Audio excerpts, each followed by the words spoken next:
Bienvenue dans l'Allule, un podcast dédié à l'ornithologie. Chaque année, au printemps, il m'arrive d'être réveillé vers 4, 5 ou 6 heures du matin par le chant des oiseaux. Grives musiciennes, rouge-gorge, merle noir, chacun d'entre eux semble s'époumoner pour chanter plus fort que son voisin, donnant l'impression qu'une nature jusqu'alors peu bruyante se réveille brusquement. Pour autant, lorsqu'on commence à s'intéresser aux chants et aux cris des oiseaux, on réalise qu'ils sont tout autour de nous, à longueur d'année, qu'on habite en pleine nature ou en centre-ville. Qui plus est, on découvre que certains oiseaux sont de vrais virtuoses, capables d'émettre des chants magnifiques, complexes et diversifiés. Dans cet épisode, je souhaitais répondre à plusieurs questions. Pourquoi les oiseaux chantent-ils ? Qu'est-ce qui différencie un cri d'un chant ? Comment les oiseaux apprennent-ils à chanter ? Comment s'initier à l'apprentissage des chants d'oiseaux ? Pour répondre à toutes ces questions, j'ai eu le plaisir et la chance d'échanger avec Stanislas Wroza. Stanislas est ornithologue, auteur et travaille à Patrinat, un service de l'Office français de la biodiversité et du Muséum national d'histoire naturelle.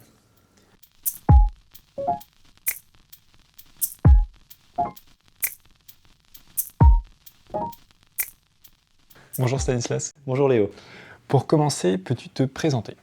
Alors Stanislas Wroza, je travaille à Patrinat. Donc Patrinat, c'est un service de l'Office français de la biodiversité et du Muséum national d'histoire naturelle. Et je travaille sur toutes les questions de suivi de la biodiversité, de directives Habitat Faune Flore, directives oiseaux.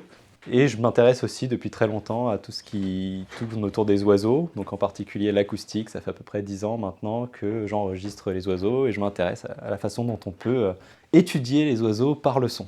Alors donc là, l'épisode porte sur les cris et les chants d'oiseaux. Pour commencer, est-ce que tu pourrais expliciter la différence entre les deux ? Et ensuite parler de leurs usages. À quoi ça sert, grosso modo ?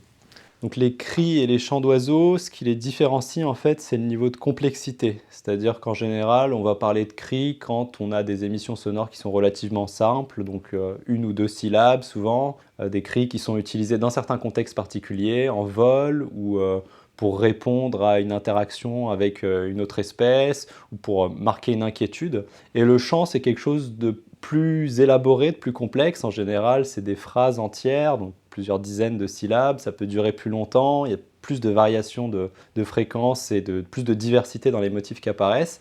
Et ça a une signification qui est en général territoriale, c'est-à-dire ça permet de marquer un territoire, ça permet d'aller rechercher un partenaire. Donc ça a une signification en matière de reproduction ou de délimitation du territoire d'un individu. Et donc est-ce que tous les oiseaux vont chanter ou est-ce que c'est spécifique uniquement à certaines espèces ? Alors, globalement, on peut considérer que tous les oiseaux chantent, mais ce qui va varier, c'est le degré de complexité de leur chant ou de ce qu'on peut appeler leur chant. Par exemple, les canards ont des vocalisations qui sont vraiment très primitives. Si on prend des exemples encore plus extrêmes, l'autruche, ça va être des grognements, donc on peut considérer que ce n'est pas vraiment un chant dans la mesure où ce n'est pas aussi élaboré que les chants des passereaux. Mais tous les oiseaux se manifestent d'une manière ou d'une autre, pas seulement vocalement d'ailleurs, mais ils se manifestent d'une manière ou d'une autre pour marquer leur territoire. Donc oui, tous les oiseaux chantent, mais juste pas avec le même niveau de complexité, quoi. Et est-ce que tu peux parvenir à distinguer chaque espèce d'oiseau de par ses cris et ses chants ? Alors ce qui est super avec la bioacoustique, effectivement, c'est que les chants et les cris ont tendance à vraiment diverger d'une espèce à l'autre. Donc on arrive, c'est presque l'un des moyens les plus simples en fait de reconnaître les différentes espèces, c'est d'écouter leurs chants qui en général sont différents, même pour des espèces très proches comme les pouilleaux par exemple qui sont très difficiles à distinguer à vue. On a des chants qui peuvent être remarquablement différents et permettre de les identifier. Après, il y a toujours bien sûr des cas où c'est un petit peu plus compliqué parce que les vocalisations, elles se ressemblent beaucoup. C'est le cas notamment chez les canards, encore une fois, qui ont un registre assez primitif et donc d'une espèce à l'autre, ça peut beaucoup se ressembler. Mais globalement, on peut considérer qu'on reconnaît les différentes espèces par leurs chants et leurs cris avec suffisamment d'habitude. Il y a presque tout qui est identifiable, en tout cas en France. Et alors tout à l'heure, tu parlais du fait que tu fais de la bioacoustique. Est-ce que tu peux expliquer un peu cette approche par le son de l'ornithologie ? En quoi ça consiste ? Comment tu le pratiques sur le terrain ? Le matériel utilisé ?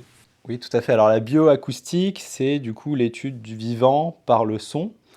Et c'est particulièrement adapté pour les oiseaux parce que les oiseaux se manifestent souvent par leur vocalisation avant de se manifester visuellement. Je veux dire, quand on se balade dans la nature, en général, on va entendre des dizaines d'oiseaux souvent avant de les voir. En particulier pour tous les passereaux, tout ce qui est caché dans les roselières, les arbustes, les buissons, etc.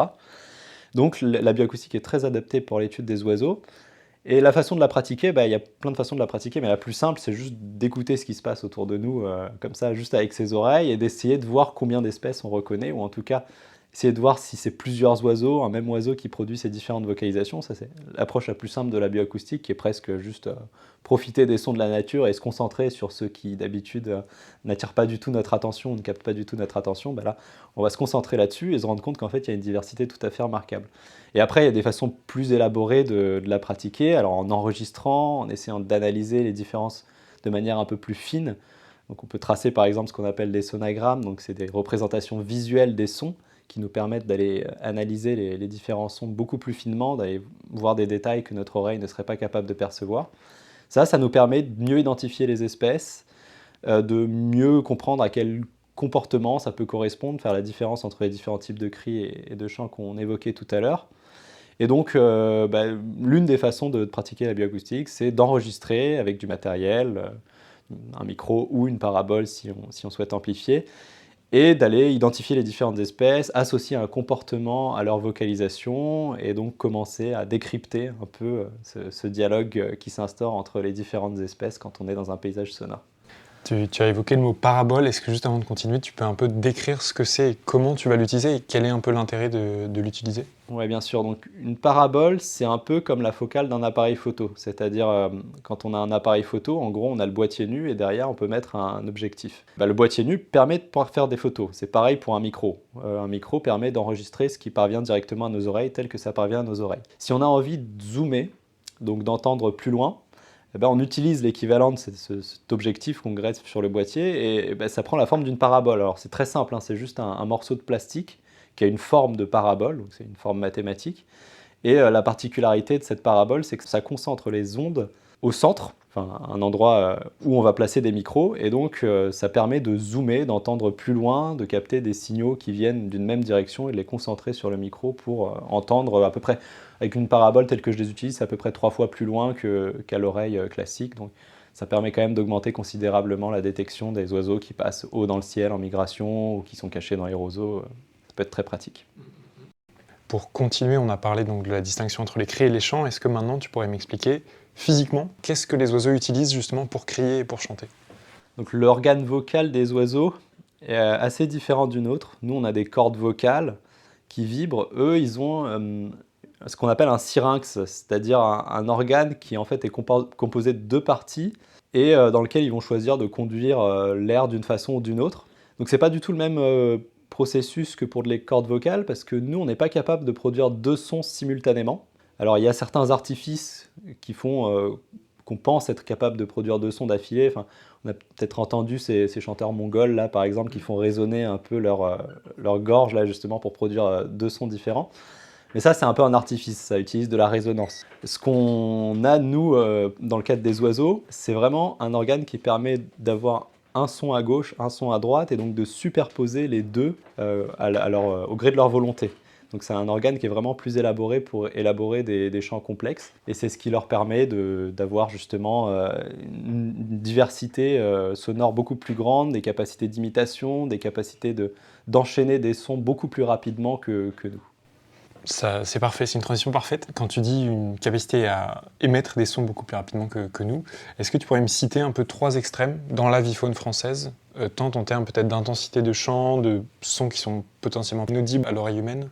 Ouais, alors je peux donner quelques exemples, effectivement. Déjà, si on prend le plus grave et le plus aigu, dans l'avifaune française, dans la gamme des plus graves, on a le butor étoilé. Donc, vous voyez peut-être ce que c'est un oiseau, un grand héron des roselières qui fait une sorte de mugissement qui peut s'entendre à plusieurs kilomètres dans la nuit. Ça fait un peu comme quand on souffle dans une bouteille.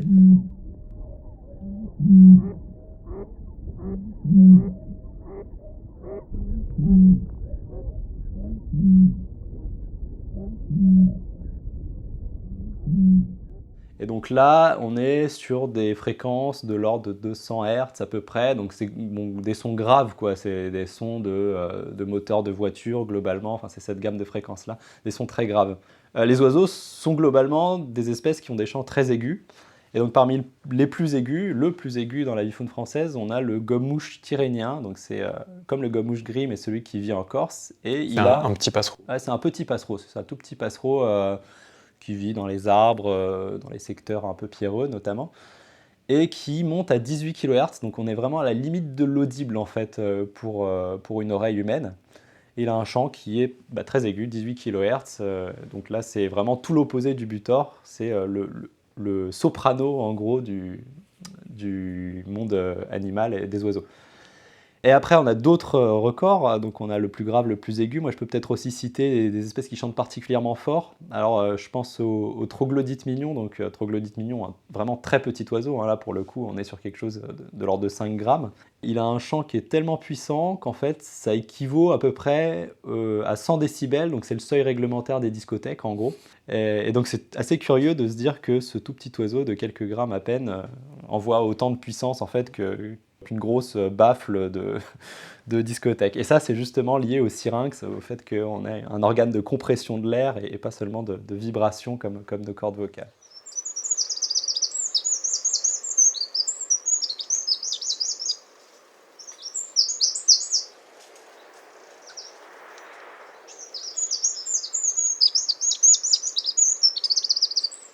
Peut-être juste un petit dernier exemple en termes de rapidité. On a des oiseaux comme les locustelles ou les Lipolaïs polyglottes qui sont capables d'émettre jusqu'à 50 notes par seconde.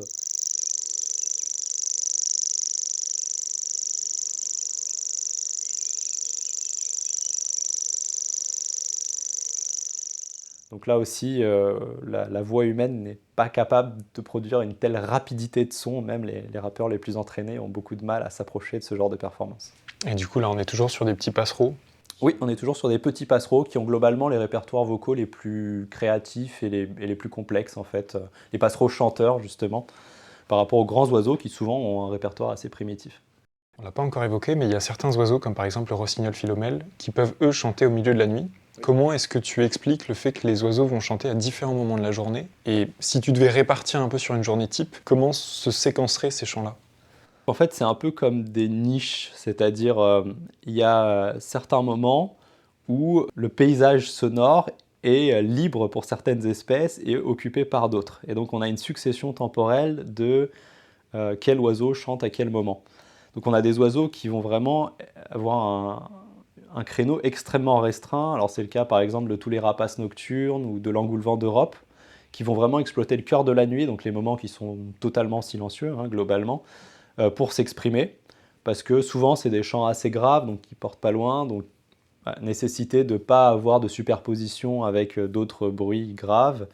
Et on a l'engoulevent en particulier qui est vraiment très crépusculaire, on va vraiment l'entendre pile quand le soleil décline, et c'est un créneau très particulier.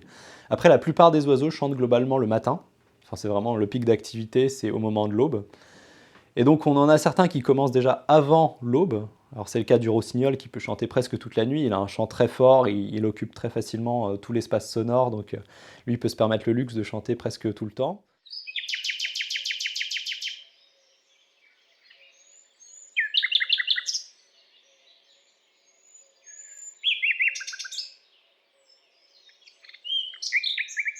Après, on a la grive musicienne, souvent qui commence déjà bien avant le lever du jour. Et puis, au lever du jour, ça commence à changer un peu. Alors, on a les fringiles, donc le pinson des arbres en particulier, qui ont tendance à commencer un petit peu plus tard, quand les rayons du soleil sont déjà bien présents, quand ça commence un petit peu à chauffer, et qui vont commencer après l'aube et continuer pour certains jusqu'en plein milieu de l'après-midi. Et les rousserolles qui sont dans des habitats assez particuliers, des roselières où elles ont peu l'occasion de se voir, où elles sont obligées de beaucoup communiquer, où il n'y a pas beaucoup d'autres bruits également, peuvent aussi se permettre le luxe de chanter presque toute la journée, puisque elles sont obligées de se repérer, elles sont obligées de communiquer en permanence dans cet habitat qui permet assez peu les interactions. Et donc on a toute cette chronologie qui s'établit avec le rossignol qui commence très tôt et qui s'arrête presque jamais, la grive musicienne qui commence tôt, et puis après on a les rouge-queues qui commencent, on a la bécasse qui va faire le moment de l'aube et du crépuscule, et on a des oiseaux un peu plus diurnes comme le pinson des arbres. Alors après, je sais même pas si c'est quantifié, mais est-ce qu'on sait combien de fois un oiseau peut chanter par jour? Il y a des gens qui se sont amusés à faire quelques tests, et il y a une espèce en particulier qui est même rentrée dans le Guinness des records au titre du chanteur le plus intense, C'est le vireo à œil rouge, c'est une espèce américaine. Les ornithos américains que j'ai eu l'occasion de croiser me disaient que ce chant était presque lassant en fait, parce qu'on entend toujours le même motif qui se répète inlassablement là, toute la journée. On sait qu'il y a déjà un mâle qui a été enregistré 22 000 fois dans la même journée en train d'émettre le même chant. On peut quantifier le nombre de phrases en gros d'un chant, et certains oiseaux sont tellement, tellement stimulés en période de reproduction que ça peut monter à 22 000 fois pour le vireo à œil rouge. Après, bien évidemment, il y a aussi d'autres espèces qui vont lâcher 15-20 phrases de chant dans la matinée et ça leur suffira, quoi. Mais il y a vraiment des cas de chanteurs inarrêtables, comme le vireo. J'espère que le comptage était automatisé, que c'est pas quelqu'un qui s'est amusé ensuite à les compter a posteriori sur une machine. Quand on quantifie le nombre de cris et de chants, est-ce que tous les oiseaux vont émettre la même gamme de cris et de chants, ou est-ce que certains auront un répertoire beaucoup plus diversifié? C'est ce qu'on disait tout à l'heure, en fait, les passereaux chanteurs, globalement, donc les petits oiseaux qui vivent dans les feuillages, ont des vocalisations qui sont plus complexes, avec des chants qui font appel à une grande variété de notes, à des sons à la fois aigus, qui s'enchaînent rapidement avec des sons graves, des variations aussi dans le rythme, ça peut parfois aller très vite. Le troglodyte, par exemple, le chant du troglodyte, ça peut être très rapide. Et à l'inverse, il y a des espèces qui vont avoir une autre stratégie, c'est-à-dire au lieu d'avoir quelque chose de créatif, qui puisse un peu capter l'oreille dans toutes les situations, elles vont avoir quelque chose de très stéréotypé.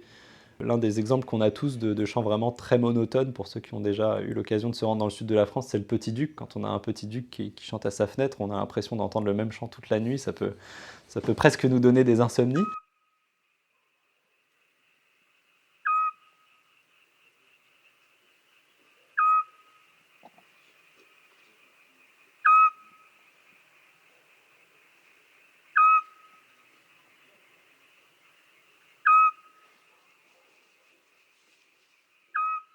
Et donc c'est la même note en permanence parce que c'est ultra typique de l'espèce et donc là il y a un seul type de chant. Alors il existe d'autres types de cris dans certaines circonstances particulières mais globalement rares, mais le chant c'est une note et c'est toujours cette même note.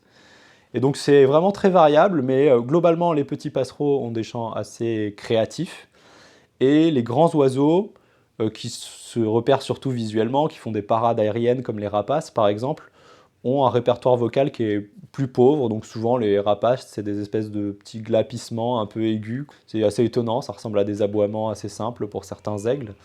Et parce qu'ils font des parades aériennes, ils ont beaucoup de signaux visuels, donc ils ne sont pas obligés d'investir autant sur leur répertoire vocal. Là, c'est un tout petit peu plus complexe, mais est-ce que les chants écrits vont être propres à une espèce, une population, c'est-à-dire une quantité d'individus qui sont rattachés à cette espèce, ou un individu spécifique au sein de cette espèce? Ouais, alors ça c'est intéressant parce que donc j'avais dit que le chant était quand même un bon marqueur de séparation entre les espèces. En fait, il y a des mécanismes d'isolement reproductif, tout simplement, qui font que si on veut faire en sorte que, pour que les espèces divergent, il faut un moment qu'elles se reproduisent plus entre elles. Et donc le chant est une des barrières qui permet cet isolement. C'est pour ça que les chants divergent entre les différentes espèces.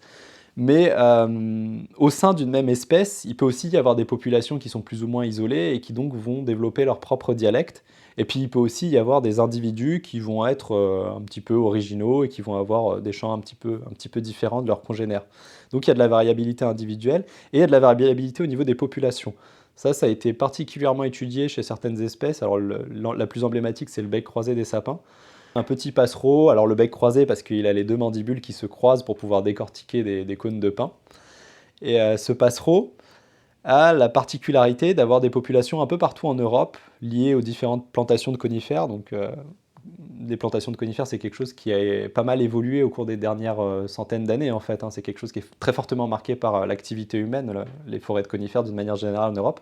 Et donc il y a des populations qui sont isolées, il y a des populations qui vivent en Angleterre, il y a des populations qui vivent dans les Alpes, dans les Pyrénées, dans le nord de l'Europe, en Russie. Et on s'est rendu compte que ces populations avaient totalement divergé d'un point de vue acoustique, c'est-à-dire elles avaient développé des accents très marqués, des accents comme on connaît nous entre l'accent marseillais et l'accent du Nord, mais là c'est encore plus marqué parce que les chants sont différents, les cris sont différents, les cris de vol sont différents, vraiment il y a tous les répertoires qui sont différents. Et donc en étudiant ces différents cris, on est capable, avec une oreille entraînée ou en regardant des sonagrammes pour faire des analyses un peu plus poussées, de reconnaître les différentes populations. Et donc on peut dire si tel bec croisé vient des Alpes, ou s'il vient plutôt des Pyrénées, ou s'il vient plutôt de Scandinavie. Ça, c'est assez intéressant. Et donc il y a cette notion de population avec des dialectes différents. Il y a d'autres espèces chez lesquelles c'est beaucoup moins marqué, mais globalement il y a un petit peu de variabilité géographique, c'est-à-dire que les pinsons en Espagne, ils ne vont pas chanter exactement pareil que les pinsons en Finlande. Pour revenir au dialecte, je ne sais pas si ça a été étudié, mais est-ce qu'on a étudié la pérennité des dialectes? C'est-à-dire, est-ce que ça peut se perdre au bout d'un moment, une petite population qui a du mal à se reproduire? Est-ce que le dialecte finit par se perdre? Alors les dialectes évoluent, effectivement, ça a été montré chez les becs croisés. Là, il y a un article qui est sorti à ce sujet il y a à peine 2 ans. On voit qu'en fait, ça peut aller très vite, hein, c'est-à-dire qu'à l'échelle de 10-15 ans, il y a certains dialectes qui peuvent complètement disparaître, il y en a d'autres qui peuvent apparaître, et surtout, il peut y avoir des petites modifications dans les cris, qui font que les cris d'il y a 15 ans ne sonnent pas exactement pareil que les cris qu'on entend aujourd'hui. C'est pas aussi marqué chez toutes les espèces. Il y a des espèces qui sont extrêmement stables dans le temps. Le bec croisé, c'est un peu un cas extrême où ça a évolué très rapidement. Et il y a un autre exemple, c'est celui d'un passereau américain, le Bruin à gorge blanche, où il y a un chant qui est apparu plutôt sur la côte ouest des États-Unis.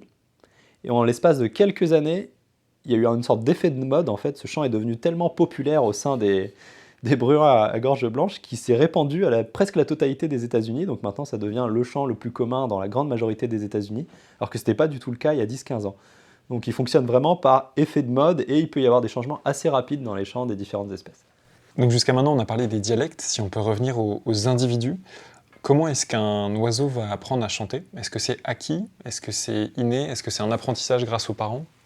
Alors les deux, mon capitaine. C'est à la fois inné et acquis. Il y a une part qui est inévitablement déterminée à la naissance. Alors c'est le cas par exemple chez les canards où les productions vocales sont vraiment déterminées par la forme du bec. C'est-à-dire que si on appuie en fait sur la poitrine d'un canard, on va avoir le sifflement du mâle qui va être produit juste avec l'air qui sort en fait, juste avec, par effet mécanique. Donc ça, là, on est dans quelque chose qui est totalement inné. Par contre, on se rend compte aussi que lorsqu'on fait élever un jeune passereau par un passereau d'une autre espèce, son chant va être modifié.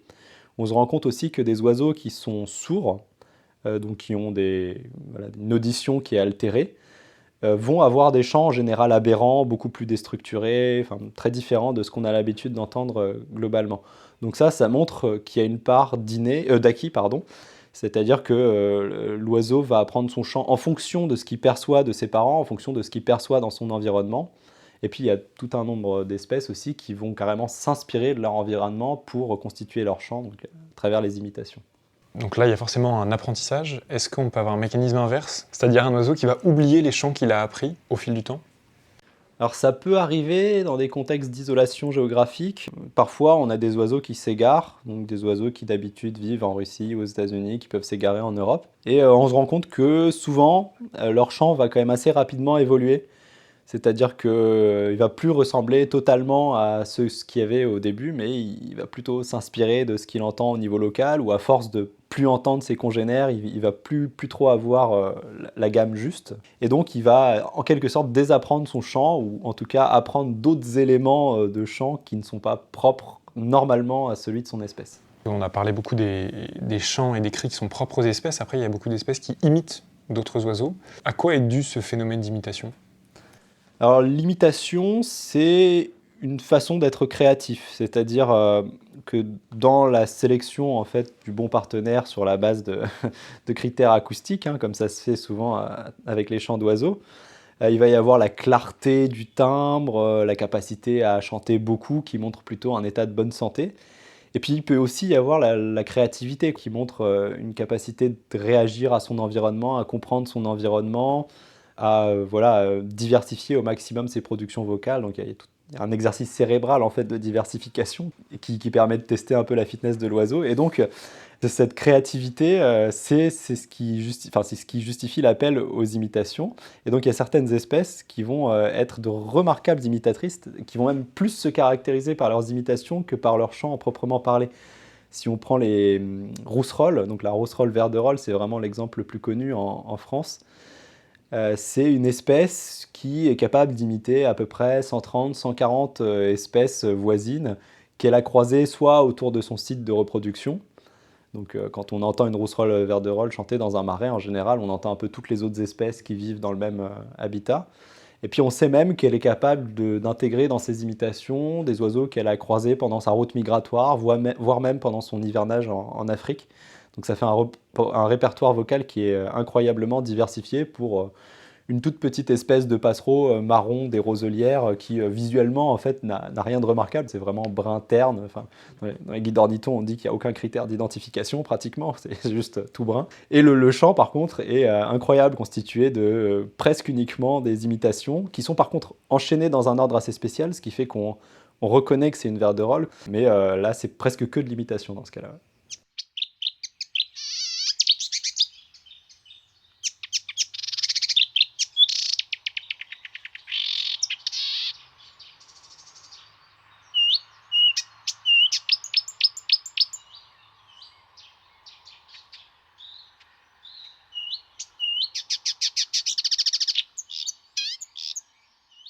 Est-ce que tous les oiseaux disposent de capacités d'imitation?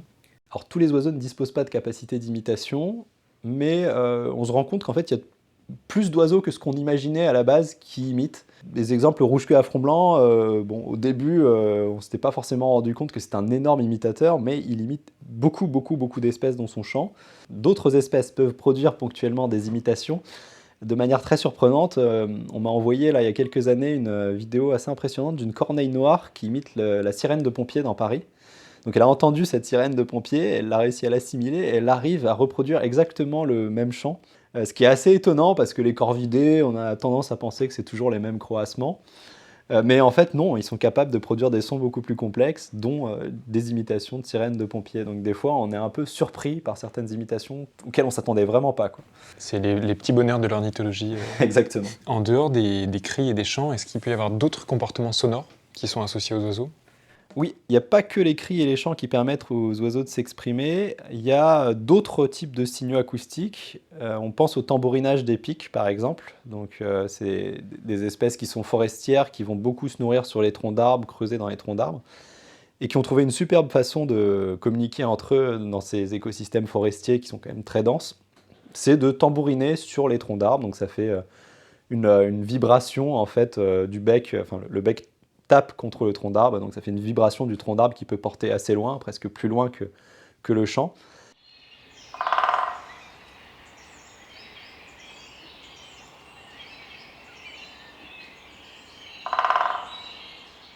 Et donc dans ce cas-là, ça fait office de signal de communication. Il y a d'autres signaux de dissuasion qui sont parfois utilisés, c'est des claquements d'ailes, donc les engoulevents, les hiboux, en présence d'un danger, peuvent être amenés à claquer des ailes pour dissuader un prédateur de s'approcher. Et donc il existe plusieurs types de signaux de communication. On pense encore à un autre, c'est ce qu'on appelle la croule des bécassines. Les bécassines vont utiliser les plumes de leur queue, donc les rectrices, pour produire des sons. Elles vont s'envoler dans le ciel et en tombant, elles vont faire vibrer leurs rectrices et ça fait des sortes de sifflements très puissants qui portent plus loin que leur chant habituel et qui permet aussi de marquer en gros un territoire. Alors du coup maintenant sur un aspect un peu plus personnel, pour quelqu'un qui souhaite se lancer dans l'apprentissage ou dans l'enregistrement des chants d'oiseaux, quels sont tes conseils? Est-ce que c'est plus aller sur le terrain le plus possible ou est-ce que c'est écouter en boucle des choses sur un ordinateur? Enfin, qu'est-ce que tu conseilles? Alors plusieurs choses pour bien progresser dans les chants d'oiseaux. Je dirais que le premier c'est de vraiment y aller progressivement, c'est-à-dire commencer par un nombre assez limité d'espèces. Je pense que c'est très important de vraiment bien maîtriser les quelques espèces communes qu'on a autour de chez soi pour ensuite continuer à approfondir dans des espèces un peu moins communes ou qui viennent d'autres écosystèmes. Enfin, typiquement, on est souvent assez dérouté la première fois qu'on va, on va en Méditerranée où il y a plein d'espèces méditerranéennes qu'on n'a pas l'habitude de voir quand on est par exemple en Île-de-France. Donc il faut y aller vraiment très progressivement, très bien connaître les vocalisations classiques des espèces classiques, puis ensuite les vocalisations un peu moins classiques des espèces classiques, et ensuite commencer à aller vers des espèces un petit peu plus rares. Et je pense aussi qu'il y a d'autres choses qui peuvent aider, donc l'observation sur le terrain. Quand on a l'image qui est combinée au son, ça permet d'apprendre beaucoup plus vite. Donc quand on observe l'oiseau en train de chanter dans les jumelles, souvent ça laisse des souvenirs un peu plus remarquables, et donc ça permet de mieux mémoriser le chant. Et après, pour l'entraînement, les blind tests, c'est vraiment le truc qui fonctionne bien, c'est-à-dire sur un téléphone ou sur un ordinateur, on prend les quelques chants qu'on a envie d'apprendre, on les passe en lecture aléatoire et on essaye de deviner ce qu'on entend. On rajoute quelques espèces par jour ou par semaine ou par mois et on apprend à son rythme au gré des blind tests. C'est des trucs qu'on peut faire quelques minutes par jour ou quelques minutes par semaine, c'est vraiment le mieux, quoi, parce qu'il ne faut pas le faire à grande dose, mais à petite dose, ça permet de progresser assez rapidement. Et puis peut-être un dernier petit conseil quand même, c'est pour ceux qui veulent se lancer dans l'enregistrement, ça peut vraiment être utile pour progresser parce que quand on enregistre, on se concentre un peu sur ce qu'on entend, on peut réécouter ce qu'on a un peu moins bien entendu sur le terrain, enfin réanalyser, et donc se constituer sa propre base de son, ou en tout cas enregistrer ce qu'on a envie de mémoriser. Ça peut être un très bon moyen de progresser aussi dans l'apprentissage des cris et chants d'oiseaux. Ça prend un peu de temps, rassure-moi. Ah, ça prend beaucoup de temps, hein. C'est clair que, en général, pour être à l'aise sur les cris et chants d'oiseaux, il faut souvent plusieurs années, dizaines d'années parfois de pratique. Et on se rend compte qu'il y a des gens chez qui ça prend vraiment pas, qui vont toujours privilégier l'approche visuelle, et d'autres au contraire qui vont assez rapidement se mettre à cet univers acoustique, se rendre compte qu'ils détectent mieux les oiseaux à l'oreille qu'à vue, et qui vont progresser très rapidement. Mais dans tous les cas, c'est quelque chose qui prend beaucoup de temps, c'est sûr, et qui vient très progressivement, à petite dose. C'est pas quelque chose qu'on apprend du jour au lendemain, c'est clair. Alors du coup, prochaine question, une question un peu plus impertinente, c'est si toi t'étais un oiseau, lequel serais-tu ? Ouais, alors, Si tu devais choisir dans toute la faune française. pour faire un peu original, je pense que je choisirais le rouge-queue à front blanc. Rouge-queue à front blanc parce que il est assez surprenant en fait, c'est-à-dire qu'il a des cris qui sont relativement simples. Il y a deux types de cris qu'il alterne, l'un d'entre eux peut passer un peu inaperçu parce qu'il ressemble à plein d'autres espèces, rossignol, pouillot, etc. Mais il y a un deuxième type de cri qui fait que la combinaison des deux est quand même caractéristique. Et puis après, dans son chant, il se passe des choses très intéressantes. Il a un chant qui est globalement assez stéréotypé, mais il cache bien son jeu. Dedans, il va inclure des imitations. Et en fait, quand on regarde les différentes phrases de chant, à chaque fois, à la fin de son chant, il nous réserve une nouvelle surprise. Et à chaque fois, ça va être, cette fois-ci, il termine par une note de troglodyte, cette fois-ci, il termine par une note de mésange. Donc, il s'inspire vraiment de son environnement. C'est un grand observateur, je pense, le rouge-queue à front blanc, vu la capacité qu'il a à imiter tous les oiseaux qui croisent sur son passage. Donc, voilà, le rouge-queue à front blanc est une espèce qui me plaît bien par sa créativité, par sa capacité à observer et comprendre l'environnement qui l'entoure. Et donc, de par son apparente simplicité qui, en fait, cache quelque chose de plus élaboré. Voilà, c'est une espèce que j'aime beaucoup. Je ne sais pas si je m'y identifie totalement, mais c'est celle qui m'inspire. Après, il faut choisir sur 400 et quelques espèces. Ouais, voilà, c'est ça. Merci pour ce choix en tout cas. Et dernière question, donc dans tes, je pense, innombrables heures d'observation et d'enregistrement, quels sont ton ou tes meilleurs souvenirs, des anecdotes un peu qui te seraient arrivées et que tu trouves rigolotes ou pas trop ? Oui, alors j'ai plusieurs souvenirs que je peux citer. Une atmosphère qui m'a particulièrement marqué, c'était quand j'étais dans les basses vallées angevines. J'ai essayé d'enregistrer, c'est le seul endroit où il reste du râle déjeuner, enfin l'un des seuls endroits où il reste du râle déjeuner en France, en tout cas en densité correcte. Et je voulais un peu enregistrer cette espèce que j'avais pas trop eu l'occasion d'enregistrer à l'époque. Et donc j'y allais vraiment principalement pour enregistrer cette espèce-là, mais je me suis rendu compte que la nuit, il y avait une diversité absolument incroyable. Il y avait des cortèges d'espèces qui chantaient au clair de la lune comme si on était en plein jour. Donc j'avais du tarier des prés qui se superposait avec de la locustelle, avec de la rousserolle, avec du loriot qui chantait au loin en pleine nuit, au clair de lune, comme si j'étais en plein jour. Et ça, c'est une expérience qui m'a vraiment marqué, de se dire je suis de nuit et j'enregistre une diversité sonore qui est tout à fait remarquable, avec en plus des espèces très remarquables, le râle déjeuner qui est en fort déclin. Ça, c'est une expérience que j'avais beaucoup aimée.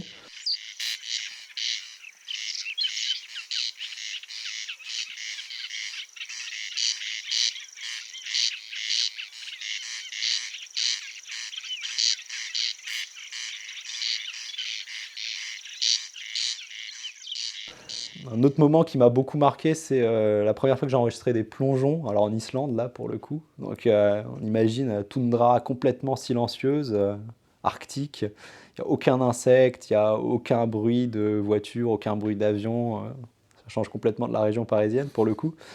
Et d'un seul coup, ces chants vraiment déchirants des plongeons, là, ils portent hyper loin, avec des sons hyper purs, qui d'un seul coup ils viennent vraiment complètement animer l'ambiance de l'Islande, par ailleurs très très silencieuse. Ça m'a pas mal marqué aussi comme expérience d'enregistrement, hein, juste d'un point de vue émotionnel, très fort.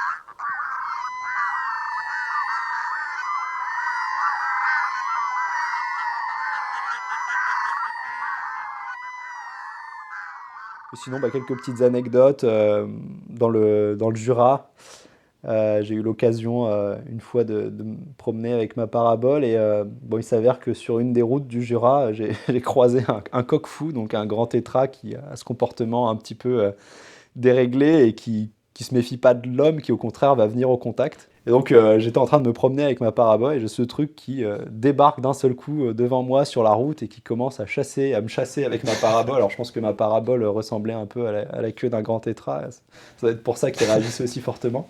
Mais se faire poursuivre par un grand tétras alors qu'on s'y attendait vraiment pas, qu'on est en train de se promener sur une route du Jura, c'est quelque chose qui est assez marquant. Et puis sinon, peut-être une dernière petite anecdote. Donc moi, je suis aussi amené parfois à poser des micros que je récupère plus tard.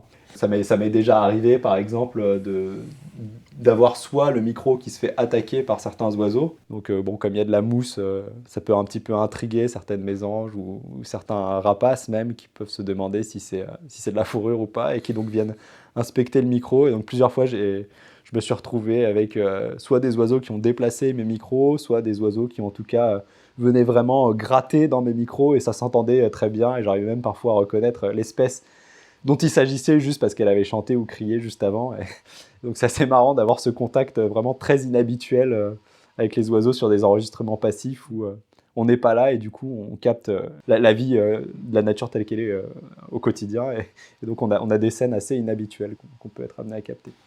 Merci beaucoup en tout cas Stanislas. Merci Léo.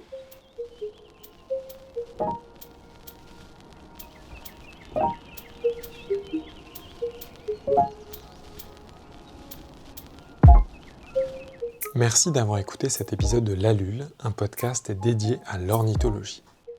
Si cet épisode vous a plu, vous pouvez retrouver et suivre le podcast sur Instagram.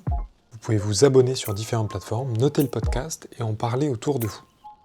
Dans tous les cas, je vous remercie de faire exister L'Allule et je vous donne rendez-vous dans le prochain épisode.